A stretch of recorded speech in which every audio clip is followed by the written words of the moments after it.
Hi friends, welcome to మన రత్న competitive channel.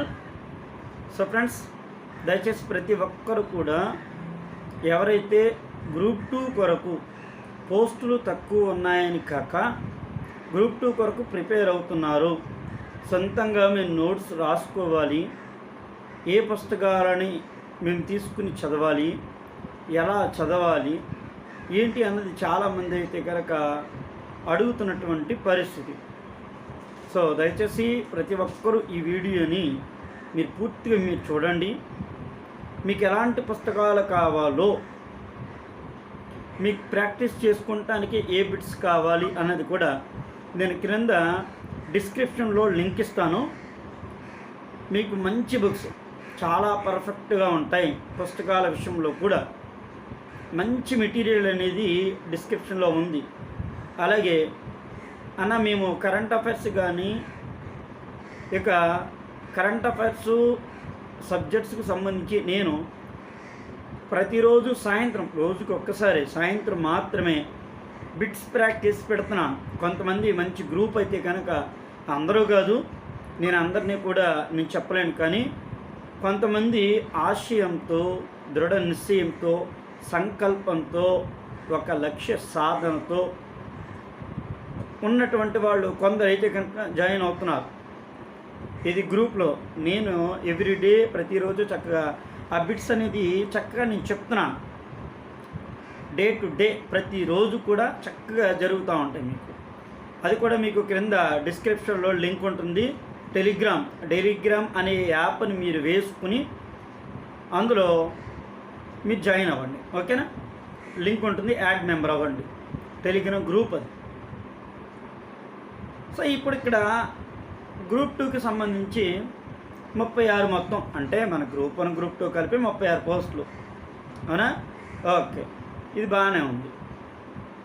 నాకు ఒక పోస్టు అనుకుని ప్రిపేర్ అవుతున్నటువంటి వారు ఖచ్చితంగా అవకాశం అయితే కనుక ఉంటుంది. సో ఇది నాది 0 స్థాయి అన్నా, ఇది కూడా చెప్తున్నా, నాది 0 స్థాయి అన్నా. నాకు ఇదే ఫస్ట్ టైము ఈ గ్రూప్ 1 గ్రూప్ 2 రాయటాలు, గ్రూప్ 4 రాయటాలు, అందులో ఎస్పెషల్లీ గ్రూప్ 2 గురించి కొద్దిగా తెలిసింది. అసలు నేను గ్రూప్ 2 సాధించాలంటే మొదటిగా నాకేం కావాలి అని కమిట్మెంట్ ఉండాలి. ఏముండాలి? First commitment. పరుగు పందెంలో చూడండి, ఎక్కడి నుంచి 100 మీటర్స్లో ఆ చివరికి వెళ్తామని ఒక కమిట్మెంట్ ఉంటుంది. అంతేగాని నేను వెళ్ళంలే అని అక్కడ కూర్చోడుగా, అర్థమైందా? సో ఫస్ట్ నీకేముండాలి? కమిట్మెంట్ ఉండాలి. కమిట్మెంట్ ఉన్నటువంటి వాళ్ళు సాధిస్తారండి. కమిట్మెంట్ లేకపోతే సాధించలేరు, దాంట్లో డౌట్ లేదు. ఓకే, రెండోది కూడా చెప్తాను, వినండి. నీ దగ్గర గ్రూప్ 2కి సంబంధించి సిలబస్ ఉందా? ఓకేనా? గ్రూప్ 2కి సంబంధించి నేను జూమ్ మీటింగ్లో అనుకోండి, బహుశా నేను అడిగాను, మీ దగ్గర మెటీరియల్ ఉండాలి. మెటీరియల్ కంటే సిలబస్ ఉండాలి. సిలబస్ లేకుండా ఎలా పడితే అలా చదువుతూ ఉంటారు. సిలబస్ నీ దగ్గర ఉండాలి. అంటే గ్రూప్ 2కి సంబంధించి 3 పేపర్లు ఉన్నాయి కదా. So GS, history, AP history, Indian constitution, AP economy, Indian economy. So 3 పేపర్లకు సంబంధించి మన దగ్గర క్షుణ్ణంగా సిలబస్ నీ మైండ్లో ఉండాలి. లేచి అడగగానే చెప్పగలుగుతూ ఉండాలి. ఎవరి దగ్గర అయితే సిలబస్ ఉంటుందో ఆడికి ఉద్యోగం వస్తుంది. మైండ్లో సిలబస్ ఉన్నవాడికి ఉద్యోగం వస్తుంది. నెక్స్ట్ తర్వాత మనకి ఆ మెటీరియల్ కొన్నాడు, ఈ మెటీరియల్, ఇలాంటివి పక్కన పెట్టండి. నీ దగ్గర ఏ మెటీరియల్ ఉందో ఆ మెటీరియల్తో నువ్వు ప్రిపేర్. ఉన్న దౌర్భాగ్యం ఏంటంటే ఫస్ట్ చాలామందికి వీడు ఆ మెటీరియల్ కొనేసాడు, వీళ్ళు ఈ మెటీరియల్ కొనేసారు అని వీళ్ళదే కొనటం, వాళ్ళదే కొనటం, ఇంకోటి కొనటం, అలాగ కొనటమే కానీ చదువుతూమే ఉండదు. అవునా కాదు? మీరు ఆలోచన. కొనటమే కానీ చదువుతూమే ఉండదు. మీకు ఒకవేళ బుక్స్కి సంబంధించి డైనమాలో ఉందనుకో, నేను డిస్క్రిప్షన్లో లింక్ ఇచ్చానుగా, ఆ బుక్సే మీరు తీసుకోండి. ఆ బుక్సే గ్రూప్ 1 కావచ్చు, గ్రూప్ 2 కావచ్చు, తెలుగు మీడియం అయినా, ఇంగ్లీష్ మీడియం అయినా, ఆఫ్కోర్స్ ఏ మీడియం అయినా కానీ. ఓకే, అర్థమైందా? అంత పర్ఫెక్ట్గా ఉంటుంది, అంత కరెక్ట్గా ఉంటుంది, క్లియర్గా, క్లారిటీగా మీకు అర్థమవుతూ ఉంటుంది. ఓకే, ఇంకొక విషయం కూడా చెప్తాను, వినండి జాగ్రత్తగా. మన దగ్గర సిలబస్ ఉంది, బుక్స్ కూడా చక్కగా వచ్చినాయి. ఇందులో సిలబస్కి సంబంధించి మనం క్షుణ్ణంగాను ఓకే హిస్టరీ ఫస్ట్ పేపర్ ఏముంది, జిఎస్ ఉంది, అవునా. జనరల్ స్టడీస్ అంటాం. జనరల్ స్టడీస్ అనగానే ఒక మహాసముద్రం లాంటిది, ఇది బిగ్ ఓషన్, మహాసముద్రం లాంటిది. ఈదలేమా? ఎందుకు ఈదలేం? ఎంతోమంది ఈదినోళ్ళు ఉన్నారండి సముద్రంలో. ఈదినోళ్ళు సముద్రంలో అంటే సముద్రంలో ఈదినోళ్ళు అని కాదు, జనరల్ స్టడీస్ అనే సబ్జెక్టులో ఈదినోళ్ళు అని ఉన్నారు. సో రేపు నువ్వు వీటితో ఎందుకు ఎదలాం? స్విమ్ చేయలేవా? నువ్వు చేస్తావు, ఖచ్చితంగా చేస్తావు, నేను చేయిస్తా, ఓకేనా, నేను చేయిస్తా. చూడండి, ఇప్పుడు జనరల్ స్టడీస్లో మనకి పేపర్ 1 150 మార్కులు ఉన్నాయా? జనరల్ స్టడీస్ పేపర్ ఏ సబ్జెక్ట్స్ ఉన్నాయి దీంట్లో అంటే, మీరు కొత్తగా ప్రిపేర్ అవుతుంటే జాగ్రత్తగా మీరు వినండి. చాలామంది అక్కడ ఉంది, ఎక్కడ ఉంది, డౌన్లోడ్ చేసేద్దాం, అది చేసేద్దాం, అబ్బో చాలామంది చూస్తూ ఉంటారు. అందుకని సిలబస్ ఎప్పుడు మైండ్లో ఉండాలని చెప్తానండి. జనరల్ స్టడీస్ పేపర్ 1 ఉంది కదా, 150 మార్కులో ఫస్ట్ కరెంట్ అఫైర్స్, అందులో వర్తమానిక, అంతర్జాతీయ, జాతీయ అంశాలు అన్నాడు కరెంట్ అఫైర్స్. రెండోది సామాన్య శాస్త్రం అన్నాడు. సామాన్య శాస్త్రం అంటే సైన్స్, ఫిజిక్స్, కెమిస్ట్రీ, బయాలజీ అంతా వస్తుంది. సైన్స్ అండ్ టెక్నాలజీ వస్తుంది, ఓకేనా, అన్నీ చదవాల్సిందే. బయాలజీ మెయిన్గా చదువుకుంటే ఉపయోగం ఎక్కువ ఉంటుంది. ఇప్పుడు డిసీజ్ ప్రజెంట్ మనకి పాండమిక్ పీరియడ్లు ఉన్నాయిగా, ఇలాగ సందర్భాన్ని బట్టి ఎక్కువ చదువుతూ ఉండాలి. తర్వాత మనకి ఇంకొక 3వ పాయింట్గా మనం చూస్తే, 3వ పాయింట్లో ఇందులో 3-4 పాయింట్లు ఏముంటుందంటే ఎక్కువగాను జాతీయోద్యమం అన్నాడు. అర్థమైందా? జాతీయోద్యమం అంటే ఇండియన్ హిస్టరీ బాగా చదవాలి. జాతీయోద్యమంలో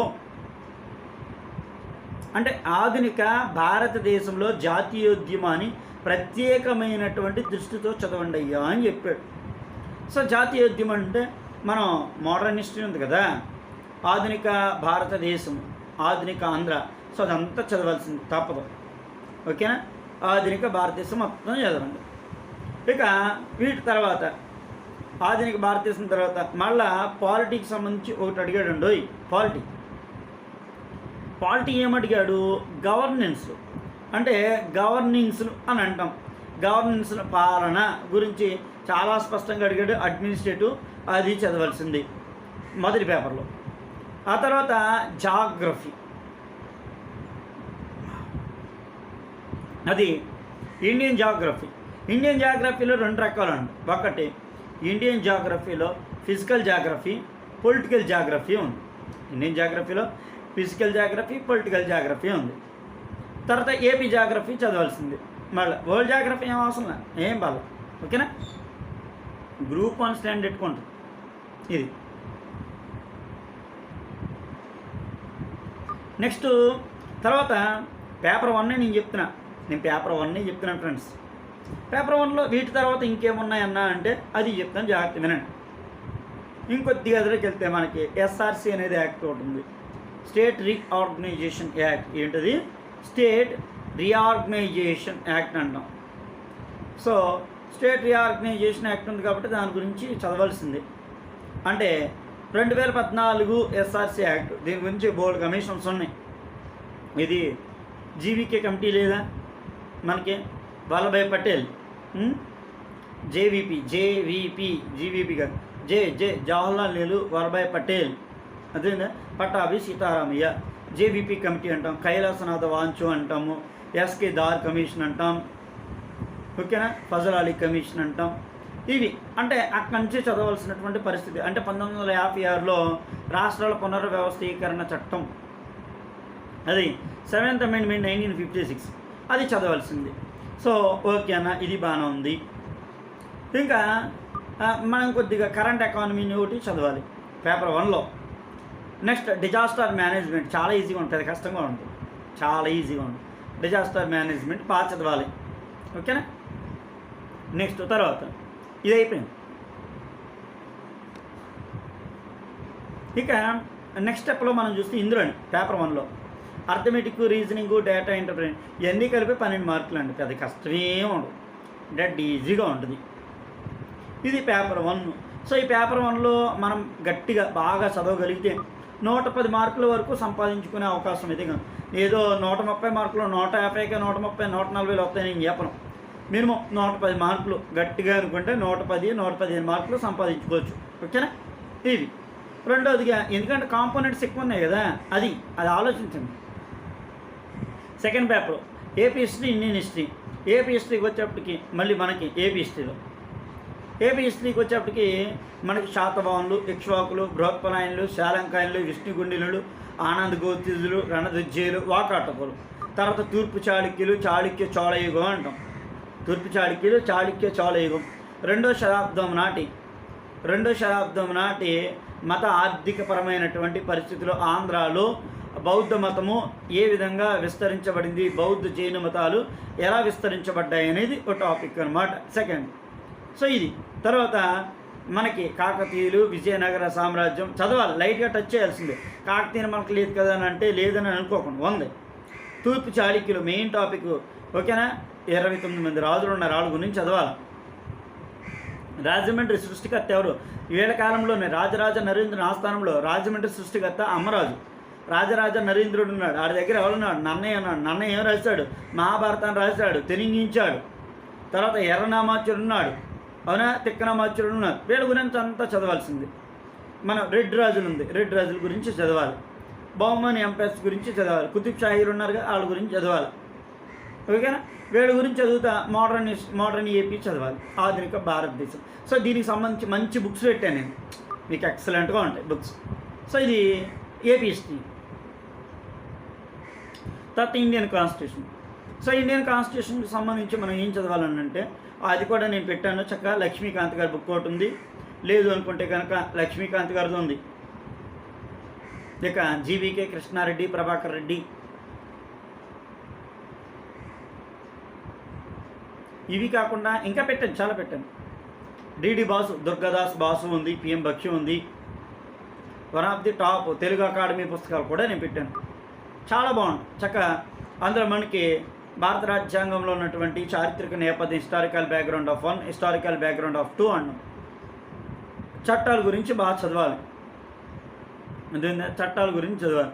ఆ తర్వాత మనం రాజ్యాంగ పరిషత్, కాన్స్టిట్యూషన్ అసెంబ్లీ అంటాం, రాజ్యాంగ పరిషత్ గురించి మనం బాగా చదవాలి.